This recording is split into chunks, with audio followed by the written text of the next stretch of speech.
Saudaraku, tak ada nama pemain timnas voli putra Indonesia dalam daftar peraih penghargaan individu di ajang AFC Champions Cup 2024. Diketahui AFC Champions Cup 2024 Putri telah rampung digelar kemarin Rabu 29 Mei 2024 malam. Dalam laga yang berlangsung di Rizal Memorial, Filipina, Vietnam berhasil merangkul gelar juara AFC Champions Cup 2024 Putri usai mengalahkan Kazakhstan 3-0. Dengan kemenangannya tersebut, Vietnam mencatatkan namanya sebagai tim yang mampu back-to-back juara AFC Challenge Cup. Tak hanya back-to-back juara, Vietnam juga berhak berkompetisi di VIVB Challenger Cup 2024 yang berlangsung pada 4-7 Juli mendatang di Manila, Filipina. Sepanjang turnamen AFC Challenge Cup 2024, Vietnam sukses tampil konsisten dengan menyapu bersih kemenangan.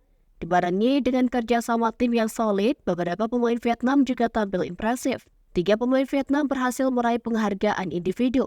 Pertama, Nguyen Thi Bech Thuyen menyabet gelar Most Valuable Player atau MVP. Kedua, ada Le Tan Thuy yang dianugerahi sebagai middle blocker terbaik.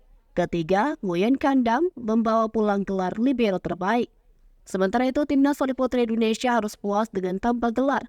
Selain hanya mampu finish sebagai tim peringkat ke-7, tak ada pemain timnas voli putra Indonesia yang menyabet penghargaan individu. Situasi yang jauh berbeda dengan edisi sebelumnya. Mengingat pada AFC Challenge Cup 2023 lalu, timnas voli putra Indonesia mampu finish sebagai runner-up. Selain itu, 3 pemain timnas voli putra Indonesia juga dianugerahi penghargaan individu. Mereka adalah Megawati Hanggaasri Pertiwi sebagai opposite spiker terbaik, Wilda Siti Nurfadila Sugandi, middle blocker terbaik, dan Yulis Indahyani sebagai libero terbaik. Berikut, peraih penghargaan individu AFC Challenge Cup 2024 Putri. Most Valuable Player atau MVP, pemain terbaik Nguyen Thi Bech Thuyen dari Vietnam. Outside hitter terbaik, Sanya Anarkulova dari Kazakhstan dan Kaitin Tiping dari Australia. Middle blocker terbaik Yulia Yakimova dari Kazakhstan dan Le Tan Thuy dari Vietnam. Opposite terbaik Angel Canino dari Filipina. Setter terbaik Gia Di Guzman dari Filipina. Libero terbaik Nguyen Can Dam dari Vietnam.